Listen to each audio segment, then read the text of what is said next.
Ever felt like you're juggling way too many logins and passwords for your business? You're trying to manage inventory, track sales, and keep your team on the same page, but everyone's using different accounts and it's just a recipe for chaos. Or maybe you've got a new employee starting, and you're dreading the process of setting them up with access to all the systems they need. Sound familiar? So you're in the right place. Today, we're diving into a crucial aspect of managing your Lightspeed retail system: adding users. Because let's face it, your POS system is the heart of your business, and having the right people with the right access is absolutely essential for smooth operations.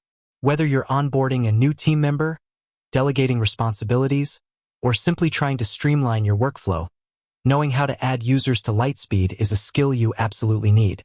Now, before we jump into the how-to, let's quickly touch on why this is so important. Think about it. Giving everyone the same login is a security nightmare. It's like giving everyone a key to your house. You wouldn't do that, right? With individual user accounts, you can control who has access to what, protecting sensitive data like sales reports, customer information, and financial details. Plus, it helps with accountability. If something goes wrong, you can easily track who made changes and when. It's all about control, security, and efficiency. So, let's get down to business. Adding users to Lightspeed is actually a pretty straightforward process, but there are a few key things you need to know. First, you'll need to have administrator access to your Lightspeed account. This is important because only administrators have the authority to create and manage user accounts. If you're not sure whether you have admin access, check with your Lightspeed representative or the person who set up your system. Once you've confirmed you have the necessary permissions, log in to your Lightspeed retail account.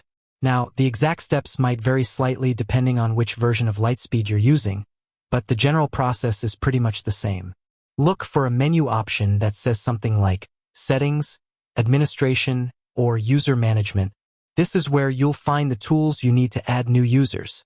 Click on that menu option, and you should see a list of existing users.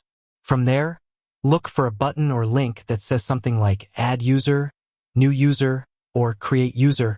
Click on that, and you'll be taken to a form where you can enter the new user's information. Now, this is where it gets interesting.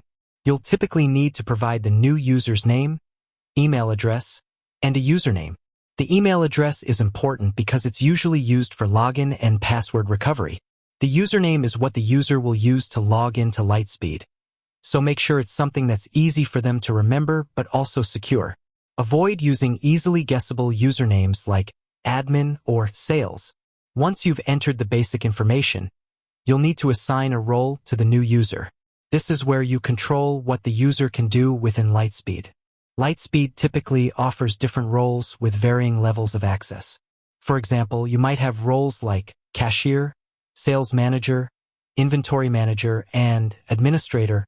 A cashier might only have access to process sales, while a sales manager might have access to sales reports and customer data. An inventory manager would, as the name suggests, manage the inventory. And, of course, the administrator has full access to everything. Choosing the right role is critical. You want to give each user the access they need to do their job, but you also don't want to give them access to things they don't need. This is all about security and efficiency. Think carefully about the responsibilities of the new user and choose the role that best matches their needs.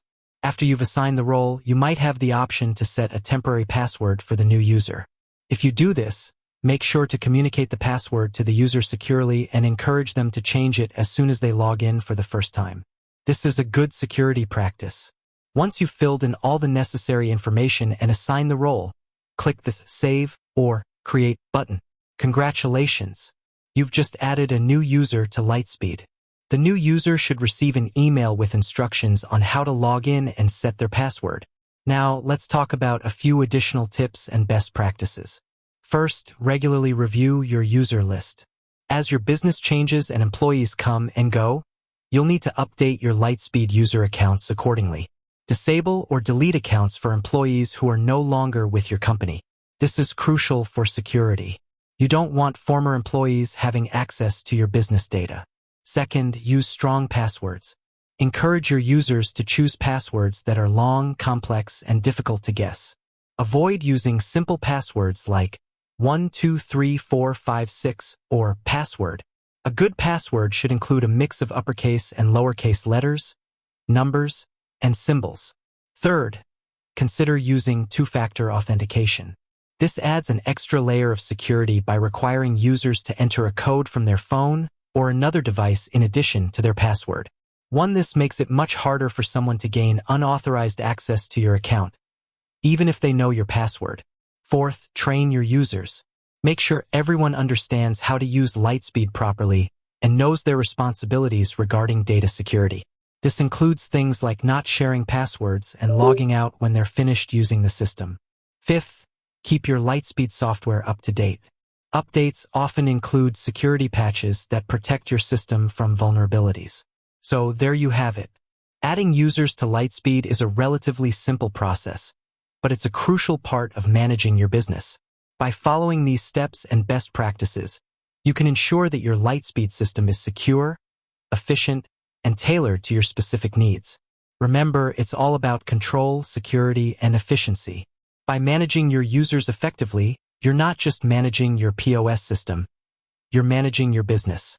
With that said, thanks for watching, and until next time.